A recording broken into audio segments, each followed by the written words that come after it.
ashes. The spirits light up the night, looking down the edge of forever. So stop me or take my advice. Now, from the Untold Radio Network, it's Untold Radio AM with Doug and Alex Hajicek.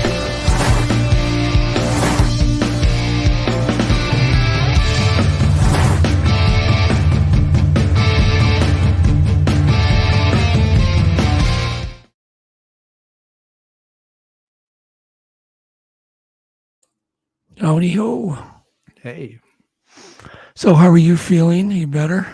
A little bit. Still have the cough. Still have a cough? Yeah, it just won't go away. Oh, well. Yeah. Yeah, just get used to it. Everybody I talk to calls it the little man with the feather.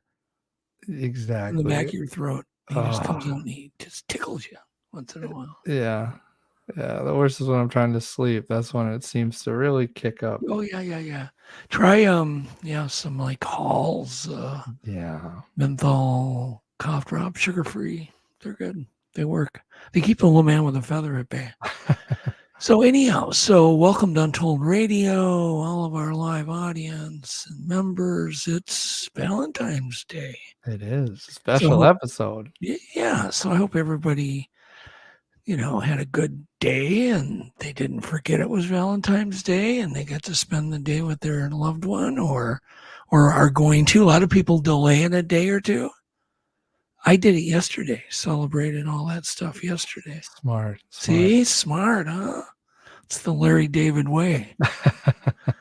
So I did it yesterday. Anyhow, so today is just kind of cool. And I did get a heart-shaped pizza delivered to me by surprise today. Oh, nice. Cheese pizza. Yeah, that's what I ate. That sounds good. I just went, I started cutting it up in those little squares. Anyhow. And then did you watch the Super Bowl by any chance? I missed it. Was that last weekend? Yeah.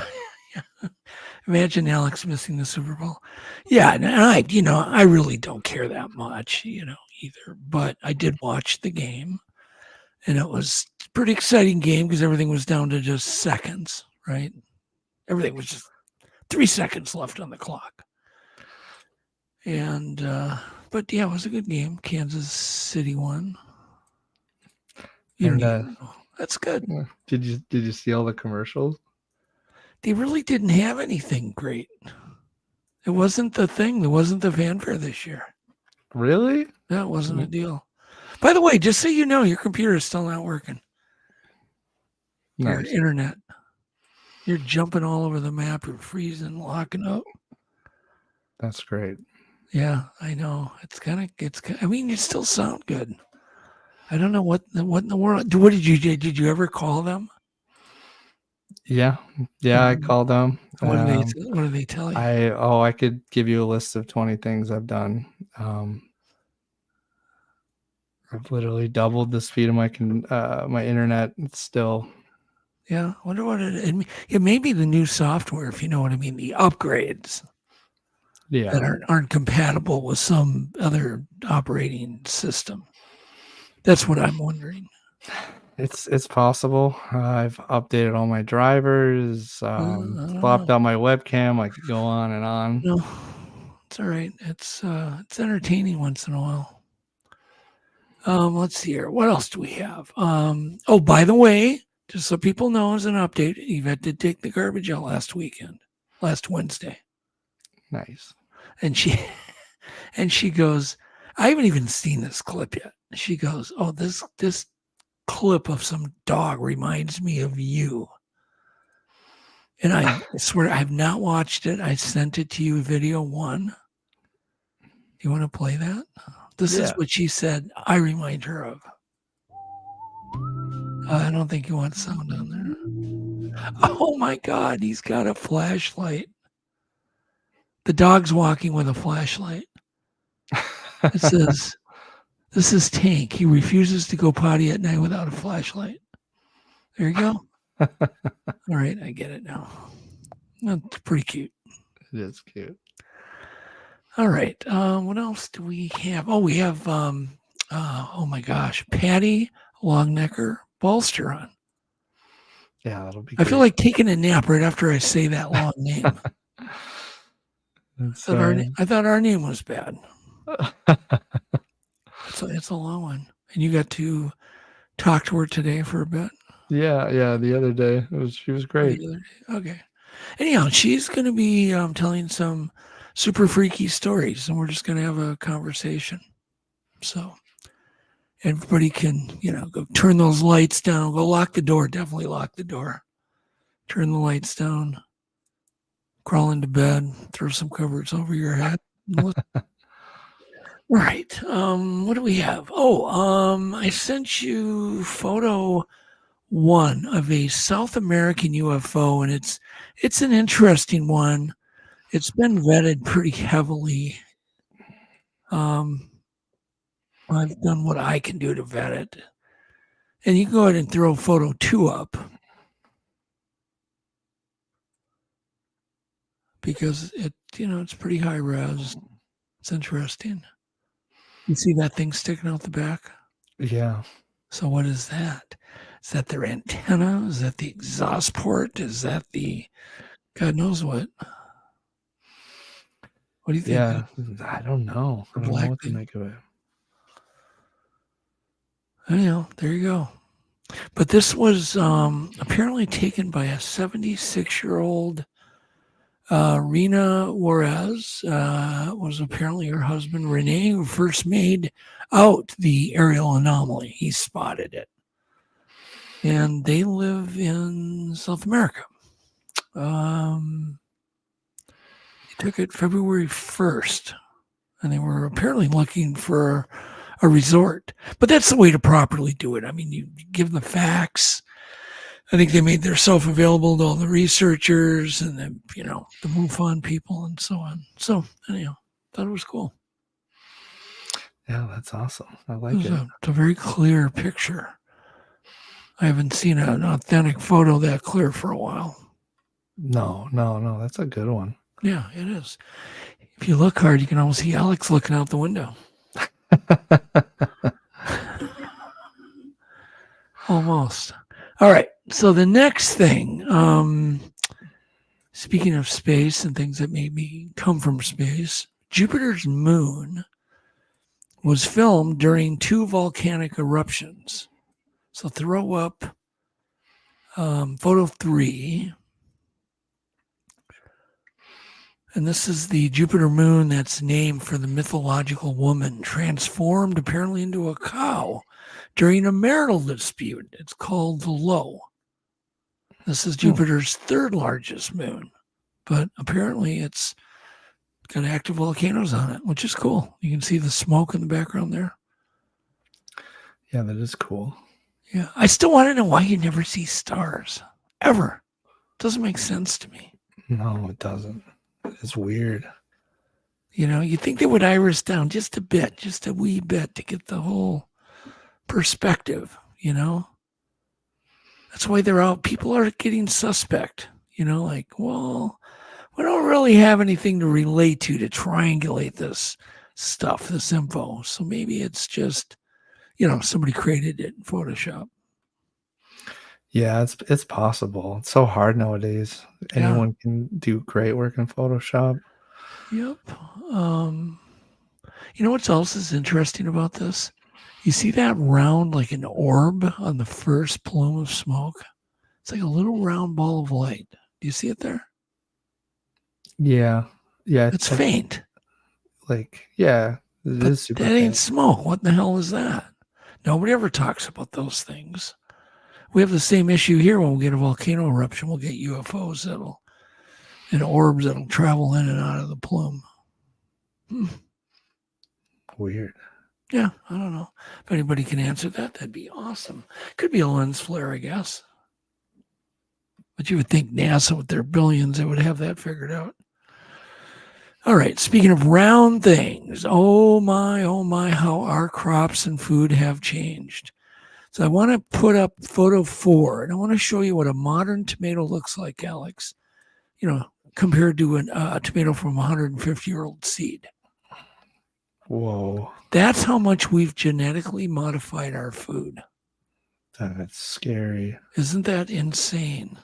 Yeah. I don't think many people realize how different our food has become and is becoming.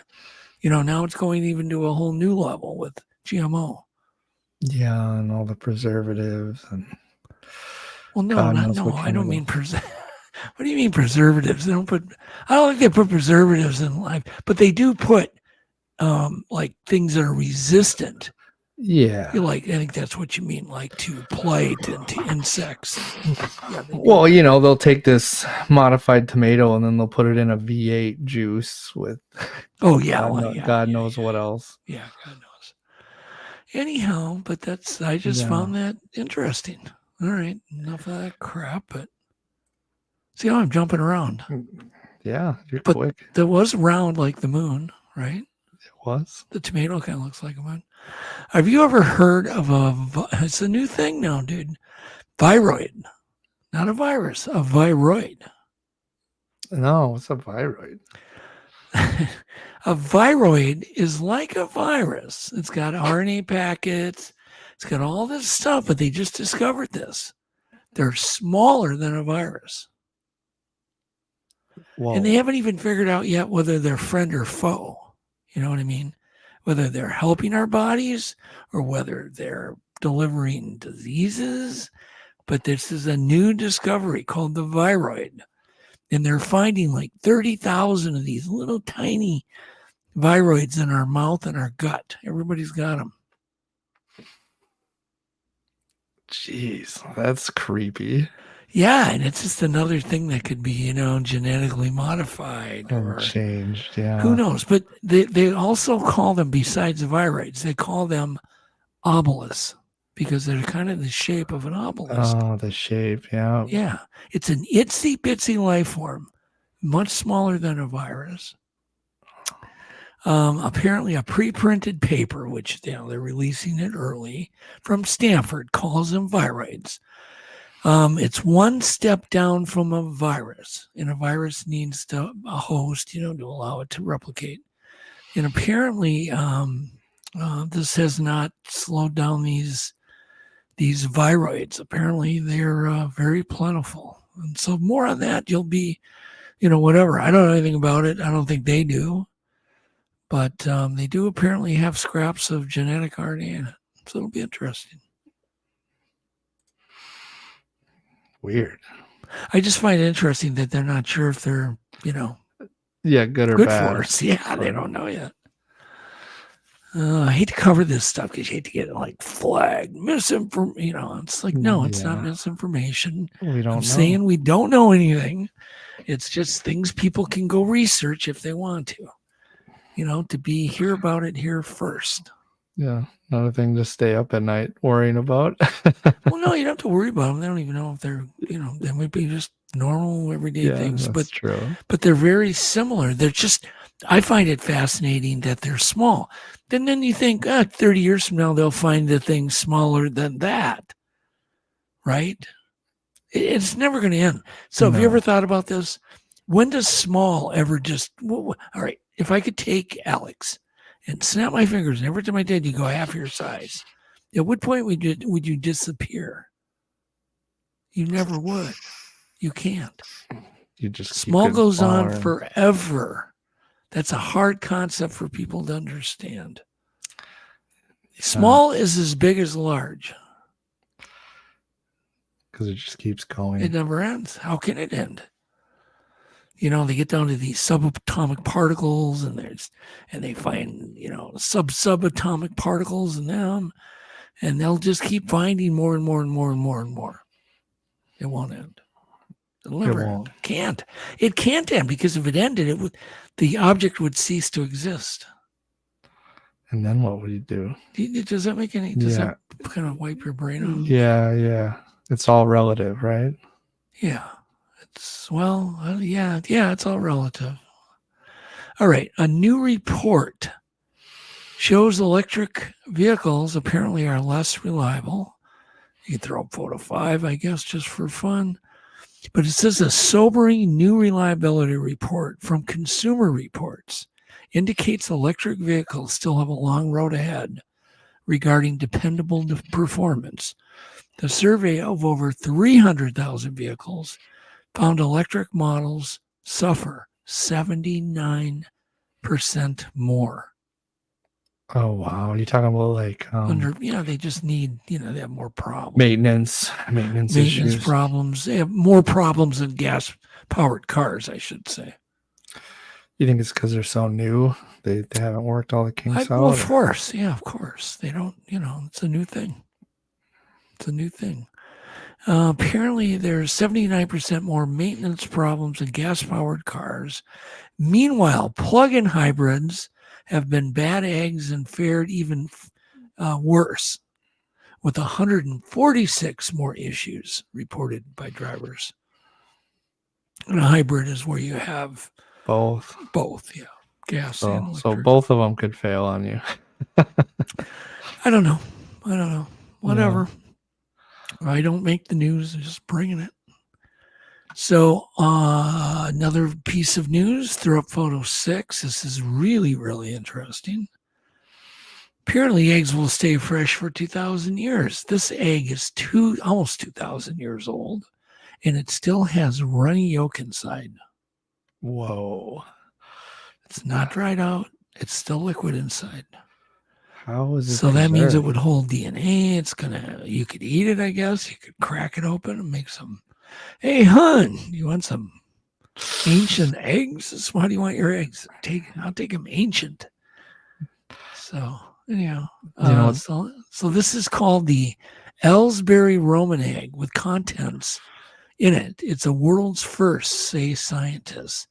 The egg, which is about 1,700 years old, was found during a dig in Ellsbury near Buckinghamshire. Researchers say this was, at the time, a genuinely a very unique discovery. So they apparently have done micro CT scans on it, done 3D imaging, and they've revealed the contents of the egg, complete with the air sac. Still there. So there you go. I don't know. Whoa. Yeah, it's right. So it's out of Britain, if you didn't pick up on that. I think it's pretty cool. Yeah. And how do they know it's a chicken? What if it's something else? What if it's a dinosaur? It doesn't say they did a DNA on it. What if it's a dinosaur? That'd be all right. Cool. Another interesting thing, kind of like the egg, speaking of eggs, is a lone stingray. Now picture this. A lone stingray in a tank, in an aquarium. No other stingrays became pregnant. None. Huh? No, none of them got pregnant. No, it got pregnant. One stingray in an aquarium. By itself. It got pregnant, yeah. And they're suspecting there's a shark in the tank. So they're thinking, did the shark get frisky with the stingray? Oh. And then it's a viable. Anyhow, apparently the eggs are, this is in the North Carolina aquarium. So she became pregnant without a male stingray. Wow. So it says the male shark could be the father, and I'll keep you guys updated on this. The shark did it. Yeah. And there's that thing that some reptiles have. It's called parthenogenesis. Like Komodo dragons have that. They can just get pregnant. They just give birth to a live birth, yet they've mated with nobody. That is so weird. Miracle births. Yep. Asexual. The virgin birth. Yeah, virgin births. Yep. Yeah, it's cool. It's very cool. So it says that the North Carolina staff were left confused after a stingray became pregnant, despite there not being a male in her tank. So the scientists have a few theories on how this may have happened, and one involves a male shark. So there we go. Good going, shark. So we'll find. I'll keep you posted. I'll keep my eye on this story.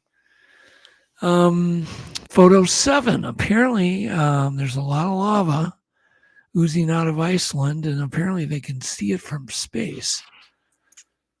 Right from the space station. That's what it looks like. That is a ton of lava. And I personally, in the, it would have been around probably 73, I was in Iceland and saw volcanoes erupting. I believe it was 73. You In saw them Iceland. erupt. Saw red lava coming down and down the side of mountains and stuff. Yeah, it was pretty cool. Was it freaky? Was anyone panicking? No, but it was just cool. There's not that many Yeah. people live in Iceland. Yeah, that's there's true. people live in Reykjavik, and the volcanoes aren't really near Reykjavik, and I don't think Reykjavik's ever been in danger. So it was a really cool experience. But they all get, Sounds but like. what's cool, they all get free, I think they get free electricity, and they heat their homes with the thermal. Oh, cool. Yeah, because there's so much thermal activity under their homes. They have thermal energy. pipes running, and everybody heats their home free. Well, that's a benefit for sure. Some of the greatest people ever live in Reykjavik. Super awesome. nice, friendly. Yeah. Anyhow, so enough of that, but it's interesting. It's interesting. Do you know what a catamount is, Alex? You ever heard the word catamount? I don't think I have. Anybody in chat heard catamount? I like Kevin. He goes, "We need a bigger boat." Yep. Catamount. It is a cougar, another name for a cougar. For some reason, cougars have a lot of names. Pumas, cougars, mountain lions. What are some other names? Can you think of any? There's a lot of them. I think you touched most I of them. touched all of them. Yeah. So I thought I would do some trivia on cougars because people keep getting attacked by them. I keep reading them. It's like almost every week I'm reading about some, running with a cougar. And they scare the living daylights out of me. And if they don't, you. Say, who got catamount? Patty. Patty did. Yes, Yeah. they were the cougars. Yeah. She's our guest tonight, right? Yes, I know. Yeah, I believe, yes. How many Patty B's can there be? So anyhow, I thought we'd do it on cougars. Are you ready? Are you strapped down? Yeah, let's do it. Are you afraid of cougars? If I ran into one in the wild, absolutely. What would you do? What would you do? So well, tonight you run into a cougar. What are you going to do? Back up slowly and not break eye contact. Yep, that's perfect. Walk slowly, yell at it, do whatever. But you can bring your coat up, grab your coat, and bring it up to make yourself look bigger. Yeah, a lot of people forget that one. I'm going to open a Pellegrino Limota spring water. Oh, fancy. And I have to. I'm always drinking on the show water. Purple crap, something. I keep trying things. I'm not sure I like that. Ooh, it's sour. All right. So, the cougar holds the Guinness record animal for the highest number of names. So there you go. Yeah, so you're right there. The cougar is an ambush predator. So first I'm going to go into some facts and I'm going to ask you some questions. So apparently cougars eat a lot of different things, right? Mm-hmm. Cougars, their babies are called what, Alex? Cougarinas. What? Are you serious? Coogies? I don't know what a baby cougar is. The cub. Oh, yeah. Duh. John Ears goes, try it, beer. Okay. So why are the cubs born with spots? So that their parents keep an eye on them?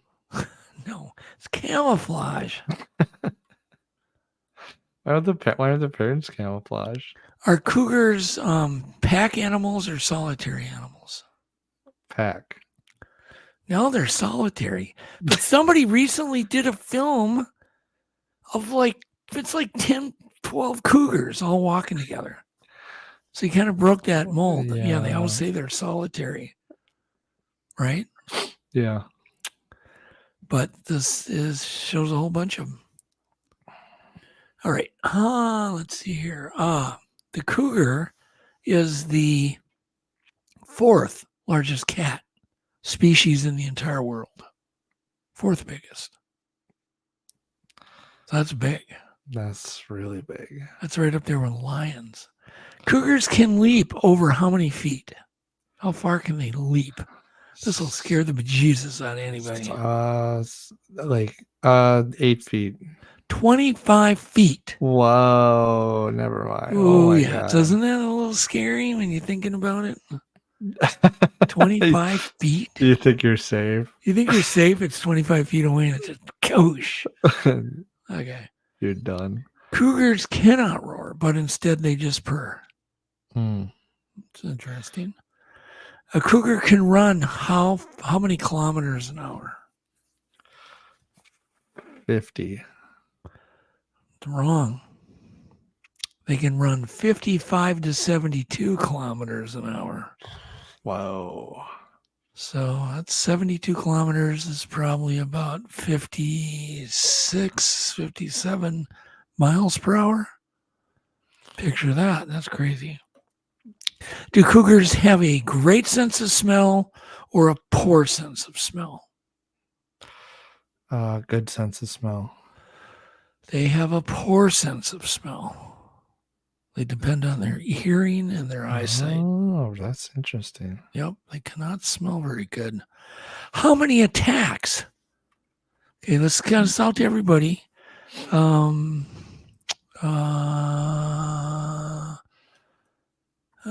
many cougar attacks have there been in the last 100 years? 200.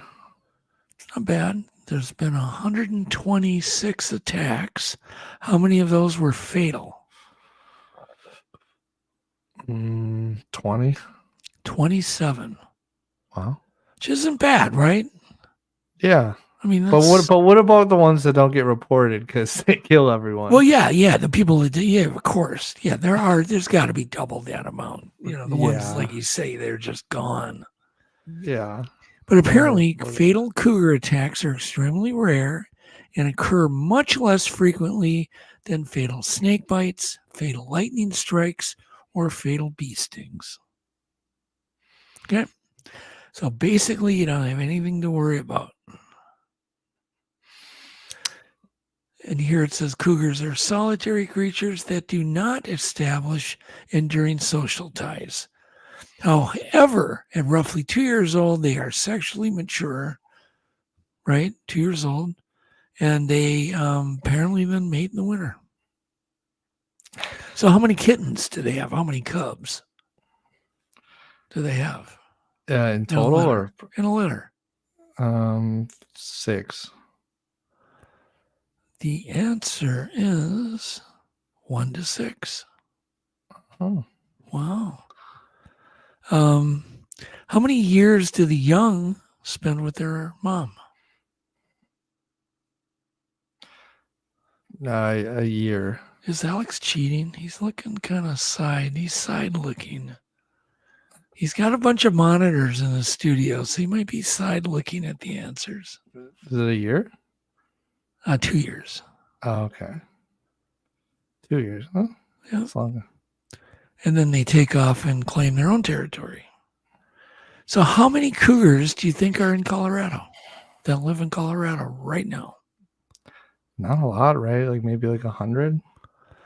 3,000 to 7,000. Oh, way more than I thought. Yeah. That's in just Colorado. Dun, dun, dun. And it's like, that's kind of a big range. I mean, it's like either this or double. I think they need to get it better. I think they need to make their mind up, right? Yeah. Stick to a number. How could they ever say that the population's going up or down when they're estimating it at 3,000 or 7,000, over double what their low one is? I know. It could be 20,000. Doesn't make any sense. Where do you think cougars originated from? Every animal originated somewhere. Where do you think cougars originated? They originated from Africa. Africa. They originated from Asia. Well, it was somewhere on Earth. 11 million years ago, they tippy-toed across from Asia. Okay. And they got all the way here. And I'm not happy about it. How many pounds of food? So this one here, let's goes out to chat.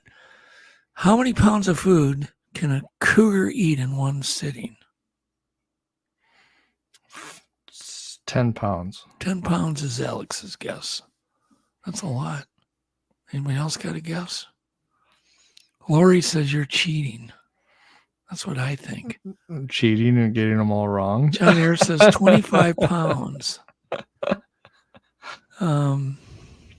45 pounds. 20 pounds. Helton says 20. Lori says 15. Patrick's at 45.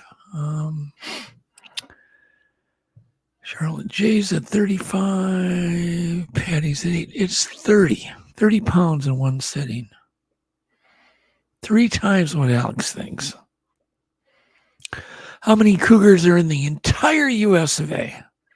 The whole U.S., just the U.S. of A. Not Canada. 10,000. 10,000 is Alex's guess. Dun, dun, dun. It is, they're, of course, estimating. I think there's more than they're estimating. I've seen 2 of them. 30,000. Okay, yeah. No, you know I don't like to take the garbage out at night. Yeah, that's quite a bit. I mean, you could really run into one of those things. Oh, yeah. Oh, and one just got hit up here on 394, dude. What? They got hit? Oh, yeah, right there. Right near, not too far from downtown Minneapolis. Gosh. Like by Hopkins or somewhere. 394 wiped it out. Got hit. Can you imagine if you They're were around here. No, I'll tell you. The largest cougar, the largest recorded cougar was how big did that bad boy weigh? Anybody want to guess? How many pounds? 800 pounds. 800 is Alex's guess. Man, that's one big cougar. Okay, it's like 200. That was way up. 200. I don't know why. 455 Flat Rock. Gil says 2. Penny B says 200. It was 232 pounds. Okay. And apparently it was shot in 1901. It's 105.2 kilograms. Isn't 800 like a bear? Huh? How Yeah, big are bears get big they? Yeah. like that. They do. We have a black bear up at the North American Bear Center, Ted. And I think Ted's pushing like 700-800 pounds. For a black bear, that's a big black bear. That's big. That's a big one. I think that's about all I want to throw up photo 8, kind of a good reason. Throw up photo 8. It's cougar tracks. There we go. But you could see, let's say the cougar stepped in its own track. Just be aware, you get that pressure ridge behind the toes. They only have 4 toes. But generally, just be aware they can look like Bigfoot tracks at times. That's all. Yeah. And since we have more cougars than people think, you find a Bigfoot track, just take in consideration cougar too, not just bear. Okay? That's a good point. Except Yeah, you you want have- to be careful. Yeah, except you have 4 toes. All right. So, and I was gonna do dad jokes, right?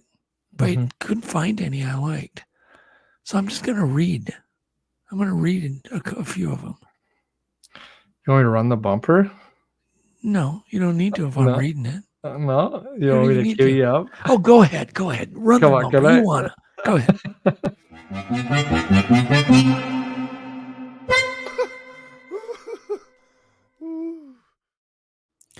I'm ready. Huh? I'm ready now. You ready? So why did the football coach go to the bank? Why? He wanted to get his quarterback. That's so funny. I almost poo-myed pants. What? Oh my God. Okay, what letter of the alphabet? This is a riddle now. This is not a dad joke. What letter of the alphabet has the most water? What letter of the alphabet has the most water? It's a great question. A U? A U has the most water? Yeah. No? That's your answer? Yeah, what is the answer? Well, like, should we give people in chat a chance to guess? Or no, Yeah. just dive right in? Just C. yeah, Flat Rock got it. Why Flat C? Rockland got it. Sorry. C? Yeah, it is C. Skid it, sea, like the ocean, sea. Oh, like God. The sea. Yeah. You're supposed I was to like, say. I was like, That's how you answer it. The sea. The C. Yeah, and then of course I think some other people came in and they probably guessed it on their own too. Charlie J and Nick Cross. You know. Okay. Don't you wish we could give away stuff when we do this, but YouTube won't allow? Is that correct? They won't allow us to give away anything. No, they'll. Anyhow, we need to look into that more. I like giving away some hats and things. And remember, we used to do that all the time. Yeah, I know. Okay. And then I also have a joke about pizza, but it's way too cheesy. Oh man, I almost poo my pants. And then, okay, where do you go to learn to make ice cream? Where do you go? Another riddle. Where do you go? I don't know. To learn how to make ice cream. You don't know? Anybody know? Where do you go? You go to Sunday school. You go to Sunday school. Oh, because Sundays, you learn how to make sundaes. Yeah. That's bad.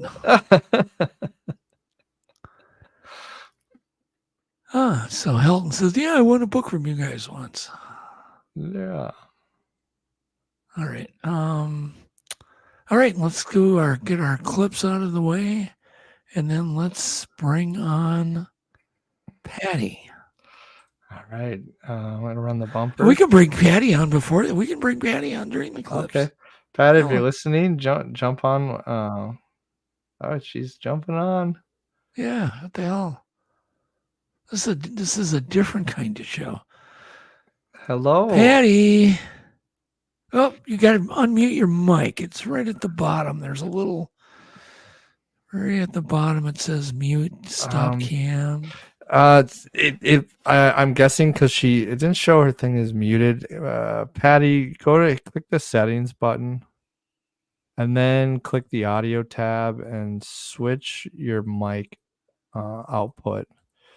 And whatever you switch it to, your levels should go up and down when you talk. There's a little mic icon.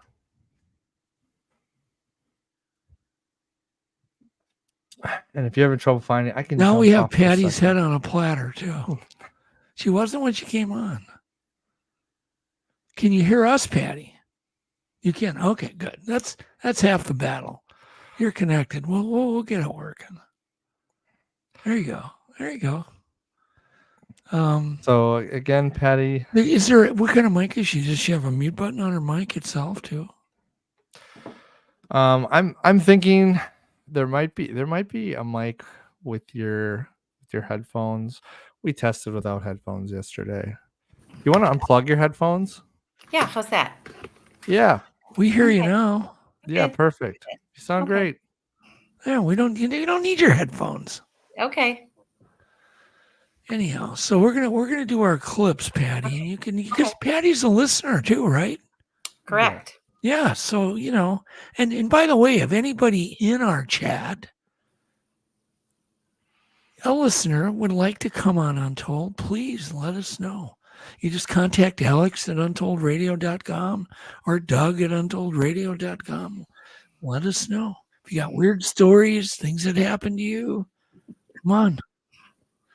If anybody wants to come on later tonight, I don't care. Sure. This is a free-for-all show. It's Valentine's Day. We're going to have fun. But anyhow, okay. So I'm going to introduce you properly, Patty. Okay. But Patty is a fellow Minnesotan. I believe you live in Lakeville, correct? Correct. Didn't you open the first the Bunt Cake store in Minnesota? I did. Yes. What's it called? Nothing but what's it? I have one right here in my Okay. town. Nothing Bunt Cakes. Nothing Bunt Cake. It's Correct. yeah, it's a play on words. Yes. And Yeah. I've had the Bunt Cake. We go Okay. there on occasion. And how in the world did you get into Bunt Cakes? I was looking to change careers. Okay. A good friend from high school was looking to change careers, and my sister-in-law got one as a get well gift from the Omaha location. Gotcha. And she said to me, "This is the cutest thing I've ever seen, and it's delicious, and it's a franchise." And I thought, well, I would be the person who eats it, but I don't know if I can be the person who runs it. So I called a friend, and she said, let's talk about this. And we auditioned, and we got the franchise and opened it, and it's been Wow. extraordinary, but we actually sold it this year because it's exhausting physically. Yeah, and it's a lot of mentally. work owning a company. It's very profitable, but it's exhausting because you have to be there. As an owner, you have to be there. Yeah. Oh, you do. Yeah. Say goodbye to the Bunt Cakes, the free Bunt Cakes. To Patty the free is no more- ones, at least. Yeah, the free ones are gone. Anyhow, okay. Well, let's go to clip one, Alex. Sound is good. And there's orb in here, and this guy narrates it. These are the kind of orbs I see a lot of. I don't know what they are. Go ahead and run clip one. Coming what's over sound? to- This is the 10th object and the brightest, and it's coming out of the west right there. It's about 6:50 a.m. Saturday, February 10th, 2024. Notice how he's filming it against the trees. That's the proper way to do it. Or a roof line, so you For can see it context. moving. Yeah, you have context. And, A lot of these come low under the clouds too. we're heading in a southeasterly Plenty of opinions on what they are. directly bright. They're not satellites.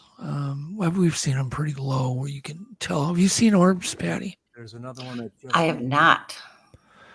Well, you just need to get on your deck more at night. I thought I saw. Oh, go ahead. Minnesota's an orb mecca. looking I need to. Yeah, there's orbs everywhere here. to see if it manifests. All right, that's enough of that. So when I say I saw an orb, that's what I mean. I'm not talking about little things, dust. Clip 2, the sound is good. This horse really, really wanted to get in this house. This is a horse that wanted to get in a house. Go ahead. There you go. In.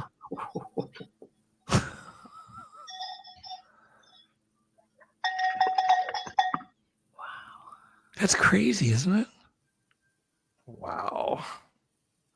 I know people that have horses that come up to their, they keep them in a corral, and the horses come up to their windows all the time. And I thought, oh, that's cool. That's cool. You can feed your horse out the window or out the patio door. Now I'm like, that ain't a good idea. Not even a little bit. Okay, clip 3. And I want to get everybody's opinion on this, including yours, Patty. Okay. Sound is good on this. This is insane. Now, Lakeville, you have a lot of coyotes in Lakeville. I just saw a dead one. Yes. Oh, you did? Okay. Yes. But you got to see this. And I want you to, is this even real? Go ahead. Play this clip. Sounds good. 7, 8, 9. Just watch this. Turn back. 11, 12.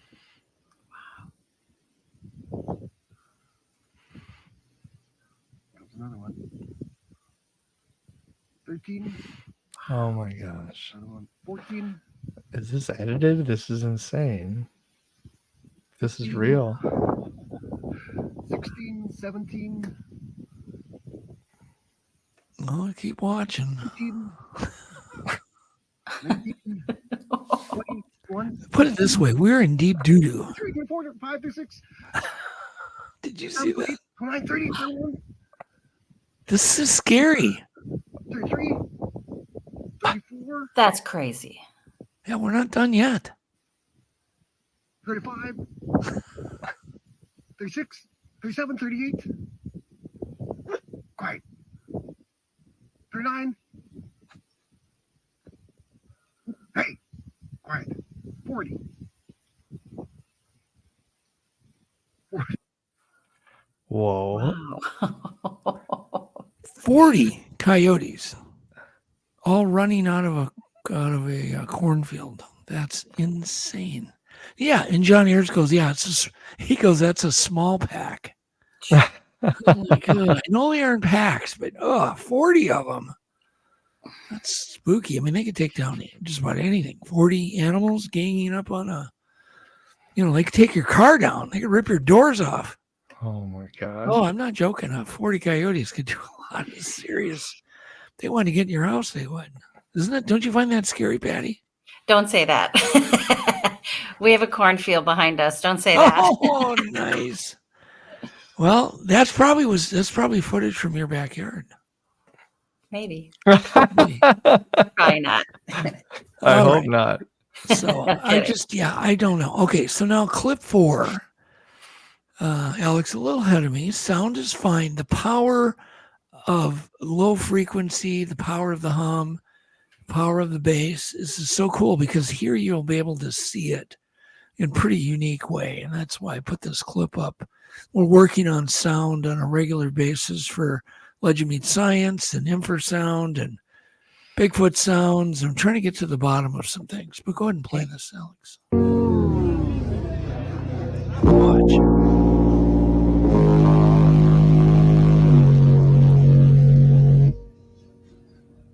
Isn't that crazy? All right, and then we don't want to get in trouble, but Whoa, that's power. yeah, that's cool, isn't it? That sound is frequency is so cool. What it can do. Okay, what do we got here? Clip 5. We're talking about how far cougars can jump, 25 feet, which is shocking even to me. I want you to look at the power of this jump. Sound is fine. It's clip 5. This is almost like anti-gravity is in place. Just watch this. You're going to want to play it a few times. Go ahead and play it.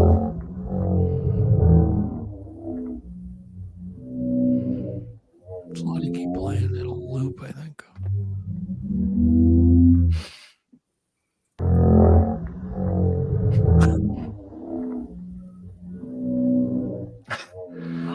It's like it's running in midair. I swear to God that animals have a bit of it's like gravity doesn't tug on them as hard as it tugs on us. Do you ever see that, Alex and Patty? Okay, do this one time. Park in front of a gas station or in a convenience store, a Walmart, a Sears, whatever. Park in front of your favorite store and just watch people. Watch how gravity affects different people. You'll see a really light guy, right? Skinny as hell with gravity's tugging on him really hard. And then you'll see a really big person. They're just like almost floating over the parking lot. I have weird. zero vertical. Nothing. But Yeah. it's just weird. So I've had this theory, just a stupid theory, that gravity affects different people differently.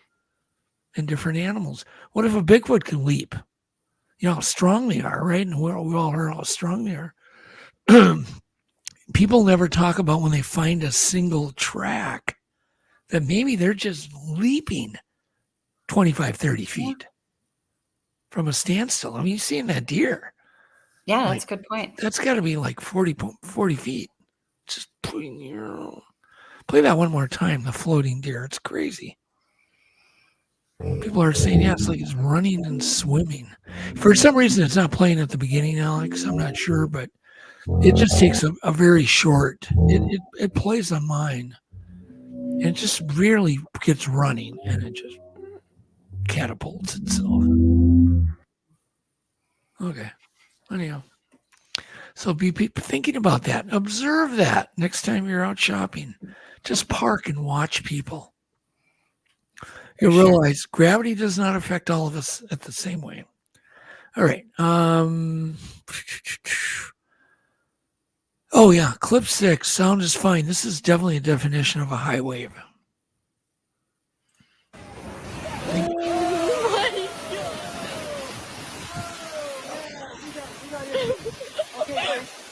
Wow. For some reason, your computer's not playing the beginning of any of these clips. But It's flooding play it everywhere. again. It's flooding.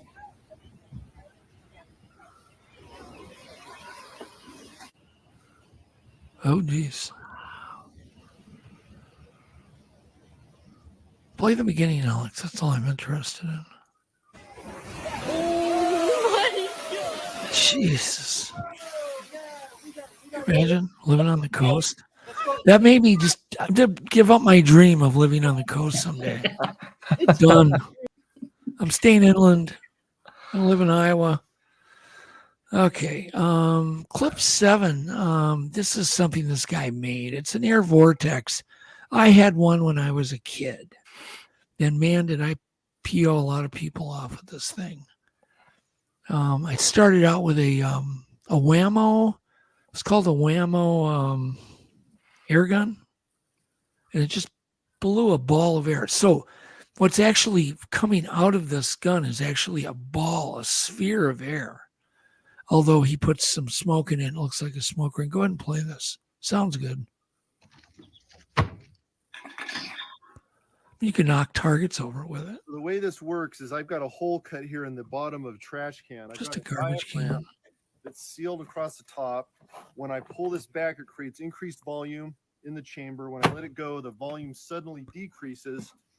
That decrease in volume creates an overpressure, which pushes air out through this hole that I cut in the bottom of the trash can. That creates a vortex, which pushes forward. Wow. Wow. Oh, cool. Just a bit high.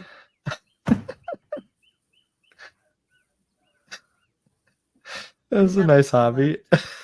Yeah. I mean, this is what you do when you have nothing better to do. That went to the right. But when you get hit by these air balls, That doesn't look like a ball, but it's actually a ball of air. So It's actually round. And it feels like a solid object hitting you. That's so weird. But it's obviously harmless. It's air. That's Wow. very slow moving. But you feel it. It's kind of cool. Anyhow. It's crazy. I just know that far. Everybody hated that clip. And that's all I've got for clips. Now we can talk to Patty. And do you want me to introduce you, Patty? No, we're good. We're good? Okay. Why don't you just tell us a tiny bit about yourself? What are you currently doing? I currently have this magical job. I work with special ed kids. Cool. When they get to ride a special ed bus, they get to have a helper. So I get to ride with them in the back and make sure they're happy and content and buckled and safe. Oh, cool. It's extraordinary. Yeah. Good job. All right. Hang on a second here. I'm going to get to... Should we go to a quick break, Dad? Yeah, we can do that. And then we'll come back, and then we're all about Patty. All right. Okay, awesome. Go ahead. Okay.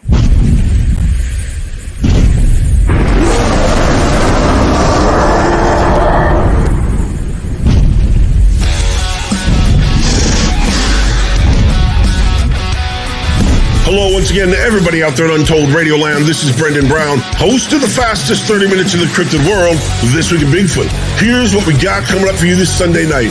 Doug Hajicek and David Ellis check in with an exclusive Legend Meets Science 2 update you won't want to miss with what just might be the next big thing in Bigfoot research.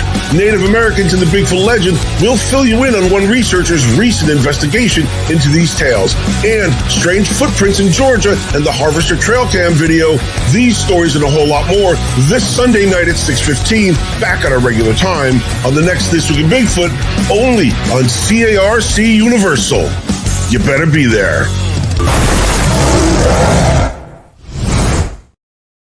Hey, Untold Radio Network fans.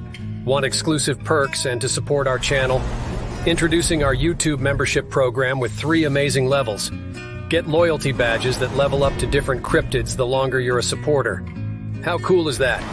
You'll also get access to custom Bigfoot emojis and priority in chat. Upgrade to Backstage Pass for exclusive wallpapers, photos, status updates, discounted books, and merchandise. Go all in with the producer level for everything mentioned plus member shoutouts. Ready for an enhanced experience? Join now, pick your membership level, and let's make this journey even more exciting together.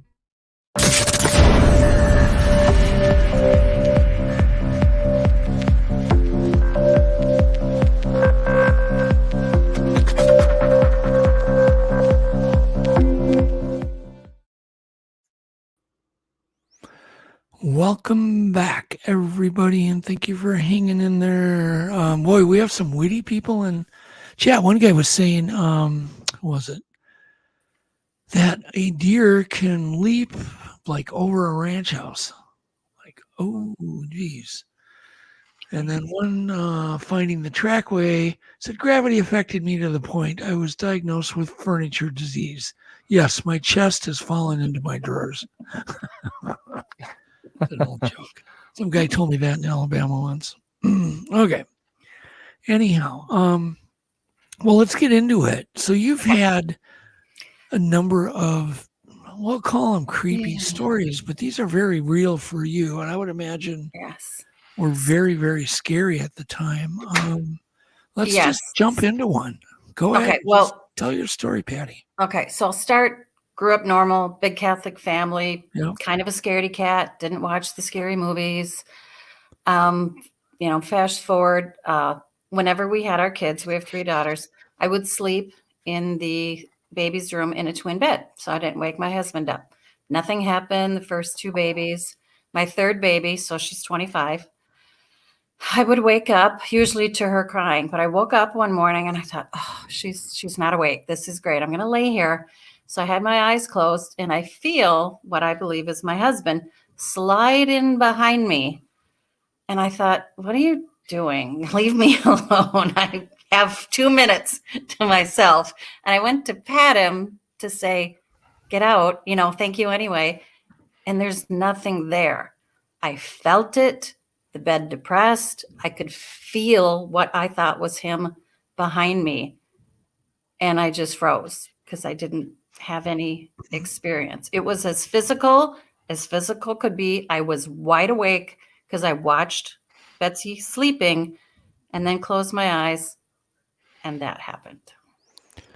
And I didn't know what to do. I had no one to ask and no one to turn to. How old were you when this happened? How long ago was So I would have been 34. Okay. When I had Betsy. And by the time you're 34, your person's pretty wise. I thought I knew a lot. So I remember looking it up, seeing it's called an incubus. Do you know what that is?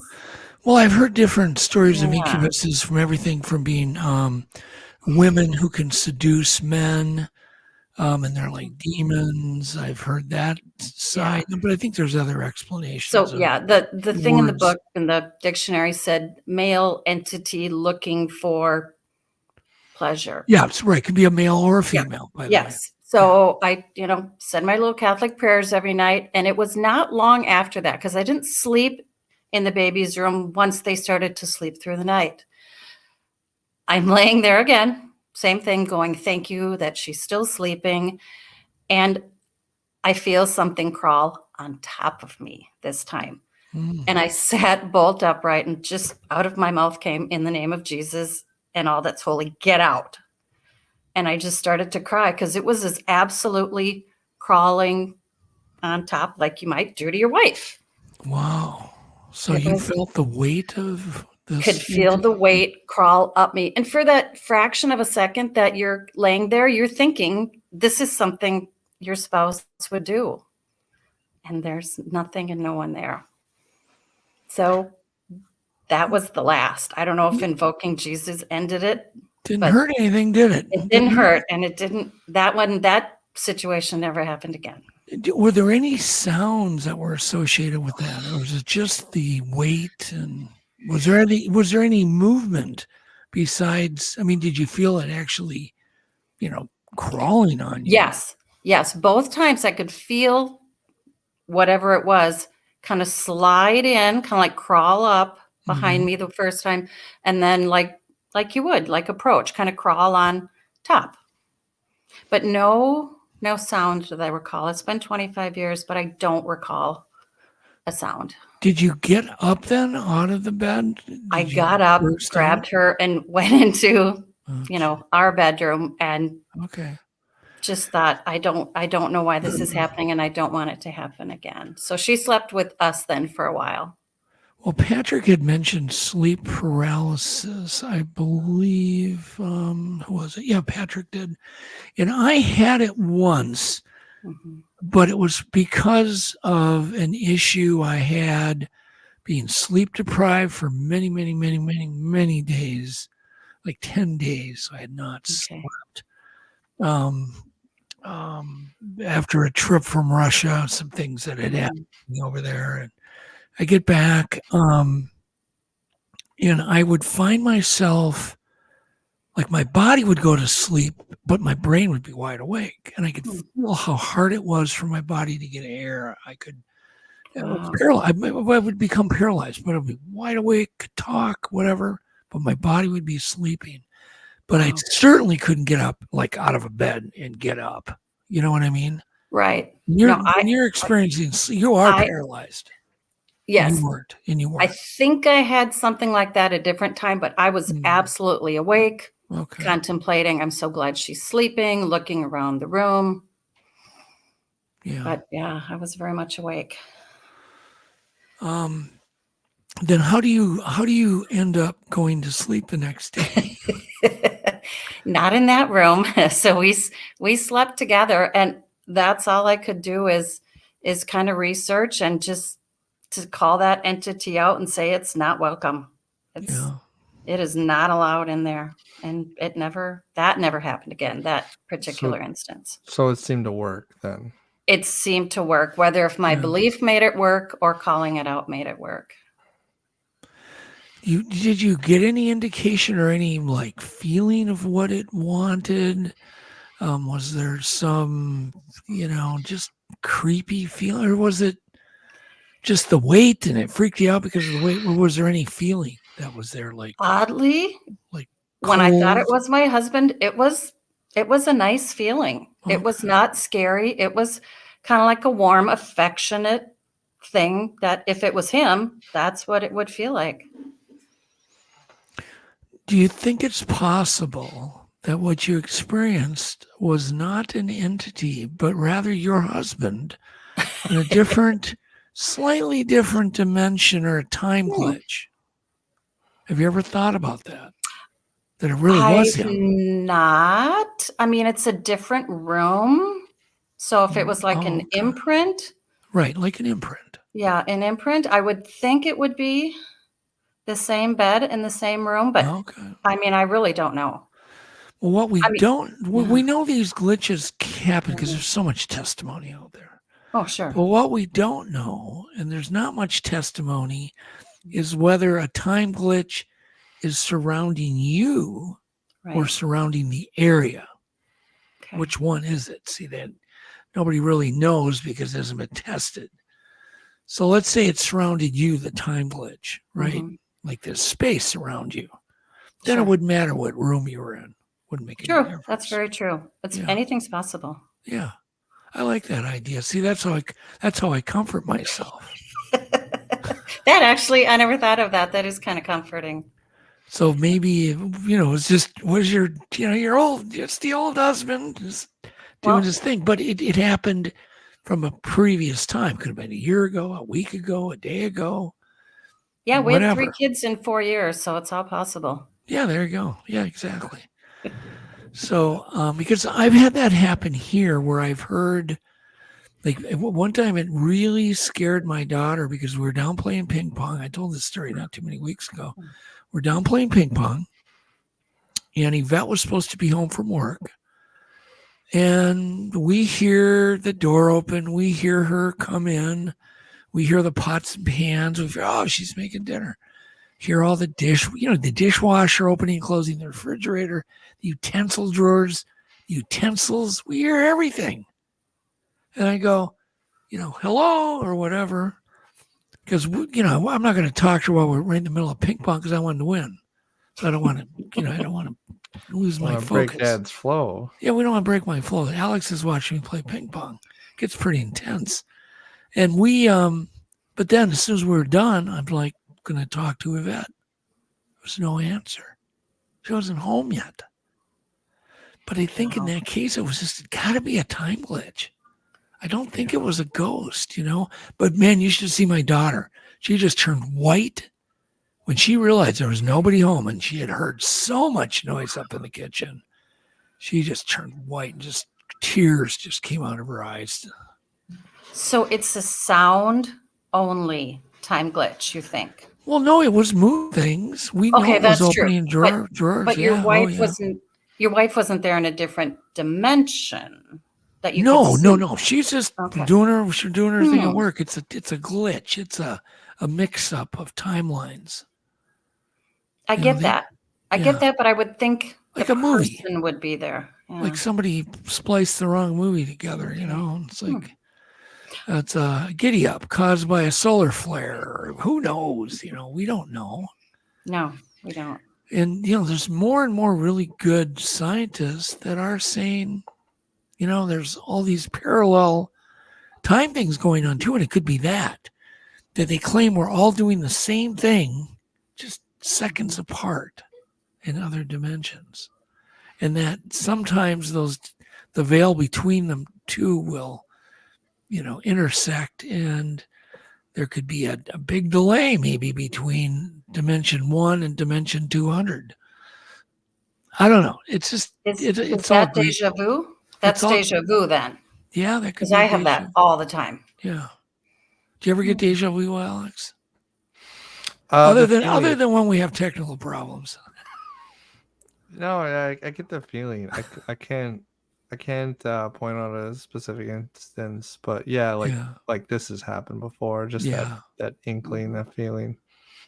It gets super strong. I haven't had it for a while, but when I get it, man, it's like, ooh, I did this before. Yeah. I've been here. I've done this. Yeah. And it'll always happen. My deja vu will happen in the weirdest places. Like I'll be in some other state on an expedition, and then all of a sudden I'll like, oh, this is all really, I don't know, whatever. Who knows? Weird. All right. So did you tell your husband about this? I did. What could be an incubus? I said these weird things happen. I didn't say the name. And I'm sure he just chalked it up to you're tired. You're not getting enough sleep. Mm-hmm. Yeah, he's very rational. He's a CPA. He's very not out there. Yeah. Alex can relate. Alex is a trained CPA. There you go. He's got a rational side to him. Yeah, boring rational side. No, that's okay.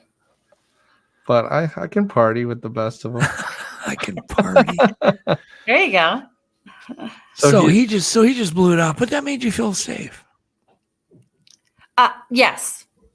Yeah, I just had to get over it. I didn't have time to worry. I mean, I had 3 little ones, so that particular thing didn't happen again. So that was okay. So how come? Oh, go ahead, Alex. Please. So, how long have you guys been married? Did you say 32 years? Would you say opposites attract? Like Do you feel like you balance each other out? That's a huge, huge thing. My husband and his brothers are all in finance, and all of us are wild, well, not wild, but outgoing things. Yeah, it very much is what goes. So It's a balance. would you describe yourself more as right-brained and him as left-brained then? Yes. Or is it the other way? Are you left brain and he's right brain? Well, what's the artsy side? The left. artsy, Creative is left. So I'm left. Okay, then yeah. So you're the creative side and he's the rational, logical. It helps to have that blend. He's the tree, I'm the kite. The kite and the tree. I like that. Yeah, that's kind of what I say. He tethers me, but I help him to pull in different directions. All right. So what other things have happened? And I want to hear a story that you haven't told anybody. There's got to be something out there. I know that. Okay, I'm gonna save that one for last. All right. Okay, the next series, my dad, let me say, was the most extraordinary human that ever lived. Okay. He and my parents were married 63 years. Wow. I was lucky enough to care for him when he was dying. And when he died, we didn't think my mom was going to make it without him. So I spent a lot of time staying at her house and spending the night in Mankato. And maybe a couple months after he passed, I'm laying in the guest room and I'm woken up by a dog panting in my ear and someone sitting on the bed at the same moment. And I sat upright and said, "Get out." My mom doesn't have a dog and she wasn't sitting on the bed. So that definitely freaked me out.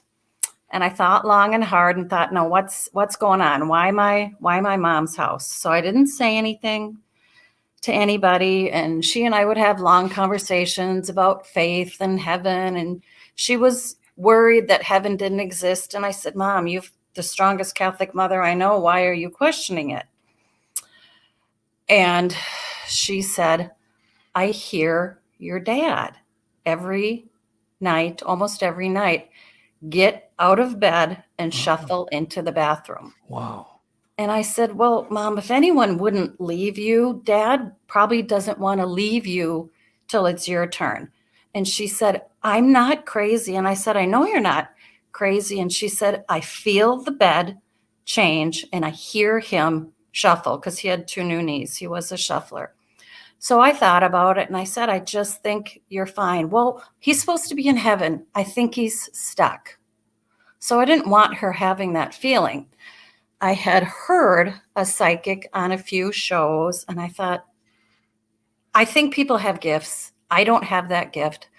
So I called her and didn't say anything except, my mom, I lost my dad and my mom is worried he's stuck. And out of the blue, she says, "He's not stuck. He lives in the bedroom. He goes back and forth. He hangs out in the TV room, in the chair by the window." Wow. And the woman with the dog, I hadn't told anybody. She said, "The woman with the dog hangs out in the guest room in the hallway." And I about died.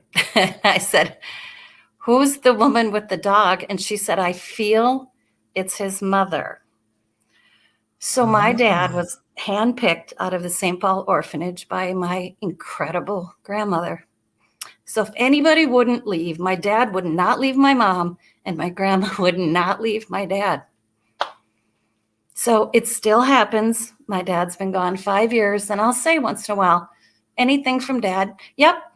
She said, "I heard him," and I turned my head and she said, "I saw a mist going into the bedroom or going into the bathroom." She said, "Like a white mist." So I don't know what that was, but he's still there. Yeah, and you do wonder, are we dealing with, the spirit of your father or once again a pattern of him? Have you put thought into it? In other words, is there any communication tried other than just hanging out? Has he reached out to your mother? Nope, he doesn't talk. And I thought about the pattern, but my grandmother died when I was 12. So She was never in that house, nor was a dog. So I don't know. The pattern makes sense. But if you wanted to stay with your loved one till it was Yeah. her time. Yeah. I don't know if we have that power to do that. I just think that's the most extraordinary thing.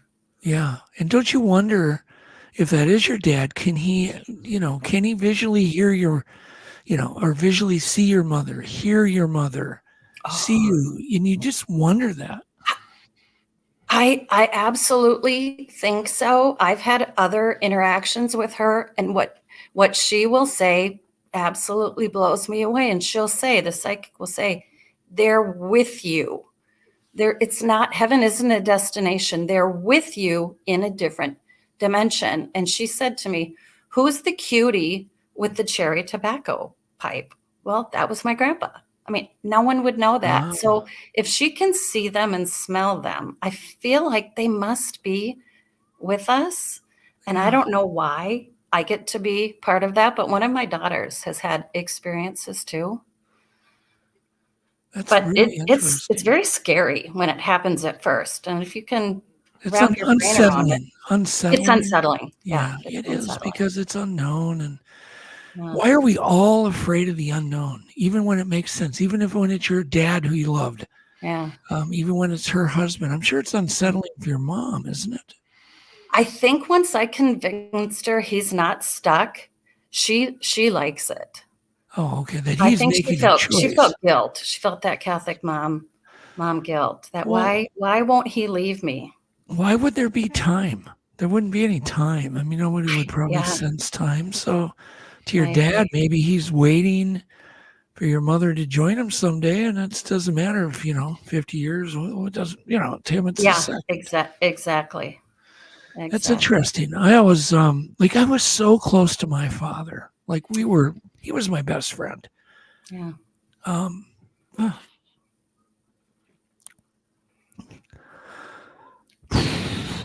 Sorry. It catches you off guard.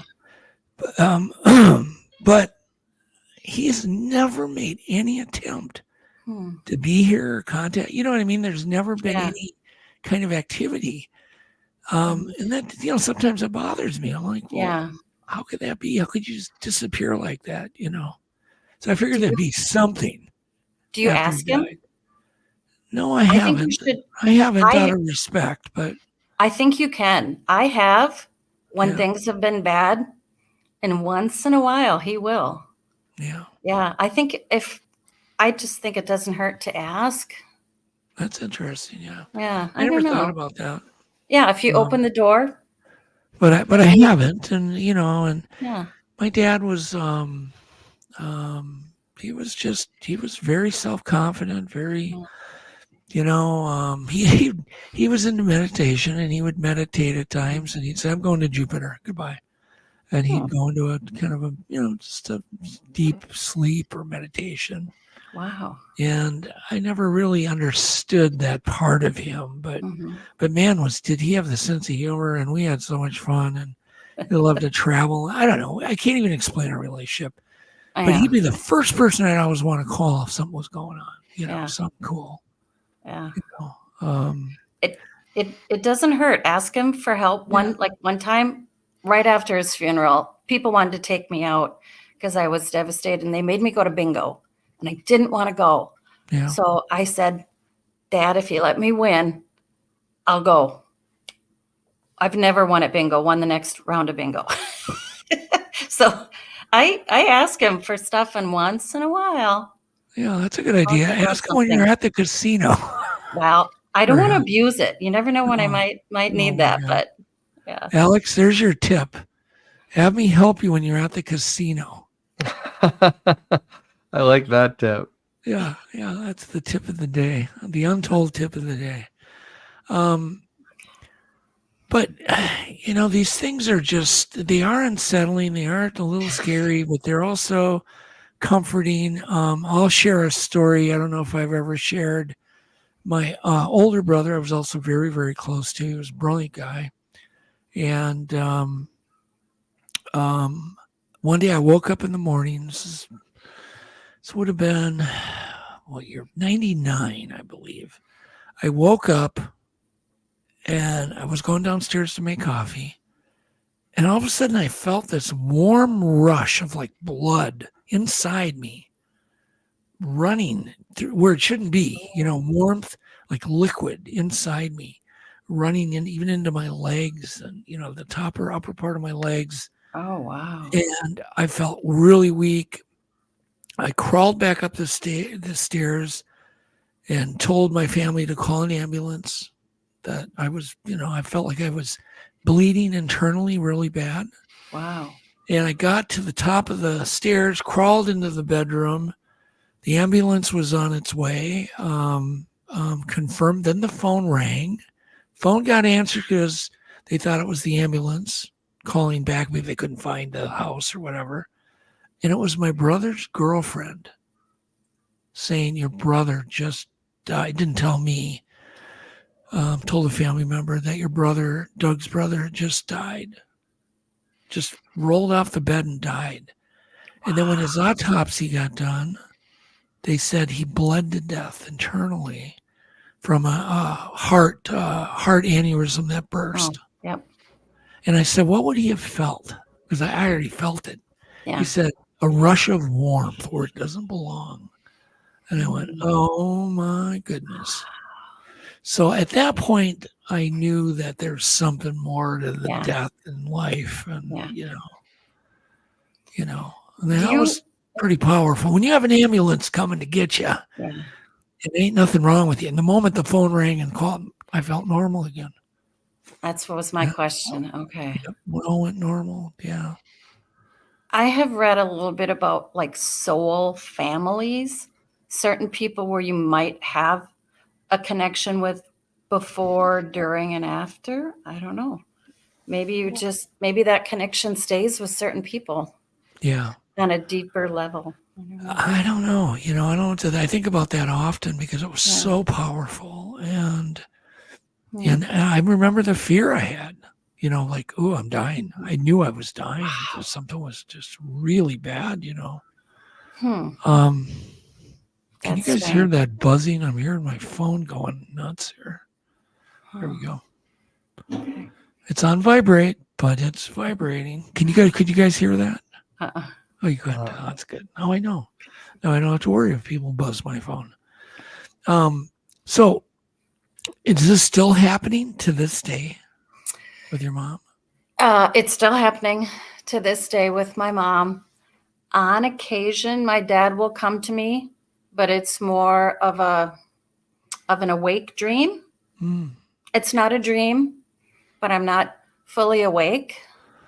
And it's when lucid dream, they call those, kind of a lucid dream. It's a lucid dream. It's not a memory, but it's not like I'm a pretty good dreamer. But it's when there's been fighting with sisters. And, he doesn't look sick anymore. He doesn't look old, but it's not a memory because he's not wearing clothes that he ever owned. But it's really powerful. And his message is always, life is short. Let it go. Yeah. Yeah. So Sophia made a comment. There you go. Put it up. And so how do you get your answers, Sophia? Do you hear it in your head? Do you actually hear it? Or does some other little tricky thing happen where you get your answer? That's what I always wonder about. So maybe you can answer that in another comment, Sophia. Be interested in knowing. So, okay. So I just still want to hear. I want to hear a story you haven't told anybody. There's got to be one. Do you know everybody's got one? Yeah. Everybody does. I can't explain it. That dang twin bed, nobody was sleeping in it anymore, but we kept that little twin bed that I had the weird things in a guest room. And my eyes aren't open, but I don't feel I'm asleep. And it's like a fiery dragon coming at my face.